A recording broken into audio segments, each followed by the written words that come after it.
ঘটনাটা হলো এর মা সারিপাড়া কলার মধ্যে কাজ করতো। পরে এই বেড়ার লগে কেমনে দেখা হয়েছে, বেড়া কইছে জুতা বিটির কাজ দিব। পরে দুজনে ফোন লাইন না, পরে মেয়েরে কইছে যে আপনি সাদা খান আর এগে কুলো উঠছে। পরে এর লইগা বিকাশে টেয়া তুলছে। পরে যারা কইছে 2 মিনিট আয় হইব। পরে এই যে লয়ে গেছে আমরা করে আর পাই না। পরে খোঁজাখুঁজি করে পরে আর পাইছি না পাইয়া পরে বুড়োর থানা যায় দিতি করলা সারেরা গিয়ে ফুটাপতে বার করছে। পরে সিসি ক্যামেরা দেখে বার করছে আর কি। পরে আমরা আবার এই সিসি ক্যামেরার লোকেশন দেখে একটা নাম্বার আসছিল, তার লোকেশন দেখে পরে বার করছি ভিডিওটা। তা আজকে গেছি সারেরা লইয়া, পরে আজকে বাচ্চা উদ্ধার করছি। সরাল বাউন্ডারিতে বাচ্চা বিক্রি করে দিছে। পরে যারা এই মহিলার ভাই তার বইনে বিক্রি করছে, যারা এই মহিলার ভাই তার বইনে লয়ে গেছে।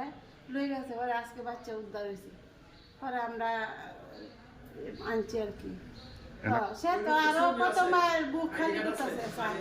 সে কমলাপুর স্টেশন বাদাম বেচা পরে দেখে কোন বাচ্চাটা নিরস বা মহিলাটা নিরস কিছু করতে তো না, এই বাচ্চাগুলি আইন না সে বেছে। আরেকটা ছেলে বাচ্চা বেচছে সে 1 সপ্তাহ আগে।